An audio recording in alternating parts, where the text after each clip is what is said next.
Kung may tira kang mga tinapay dyan sa bahay kaysa amagin at itapon ay gawin na lang nating napakasarap na merienda. Bukod sa mabilis at madali lang itong gawin ay onti lang din yung mga ingredients na kakailanganin. Eto nga't marami kaming natirang mga pandesal kahapon, kaya naman nag-isip na lang kami kung ano ba yung pwede naming gawin dito sa mga tira-tira naming tinapay. Hiniwa lamang namin ito sa ganito kaliliit na piraso pero pwede nyo rin itong himay-himayin. Tapos sa bowl, ilagay lang natin yung 1 can ng evaporated milk and 1 can ng condensed milk. Gagamit din tayo ng 4 na pirasong medium size egg. Ilagay na rin natin ito tapos ay haluin lamang natin ng mabuti. Kapag pantay na ang lasa ay pwede na natin itong ibuhos sa mga tinapay na hiniwa-hiwa natin kanina. Set aside muna natin ito at hayaan nating mababad ng at least 10 minutes. Yung gagamitin naman nating lagayan or molder ay i-brush lang natin ng melted butter. Tapos yung natira naman nating melted butter ay ibuhos na rin natin sa ating tinapay na binabad kanina. At after 10 minutes nga ng pagbababad ay pwede na natin itong ilagay doon sa ating molder tapos gagamit lamang tayo ng air fryer. Dito natin ito lulutuin ng 160 degrees Celsius for 30 minutes. Fast forward nga after 30 minutes ay luto na yung ating napakasarap na merienda gamit lamang ang mga tira-tirang tinapay. Akalain mo yung tirang tinapay ay pwede pala natin gawing isang napakasarap na merienda. Kaya kung may tira-tira kayo dyang mga tinapay sa bahay katulad ng buns, tasty or pandesal,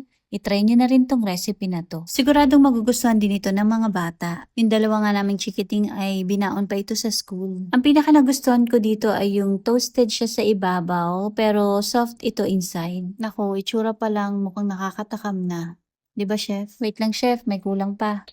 At syempre ang kukumpleto dyan ay ang masarap at mainit na kape. Kung natakam ka ay try mo na rin tong recipe na to o kaya ay tag mo na rin yung taong gusto mong gumawa nito para sa'yo. Ito talaga yung the best part, yung kumakain ka ng masarap na merienda tapos iinom ka ng mainit na kape habang nagmamaritesan. De joke lang. Yun lang. Bye!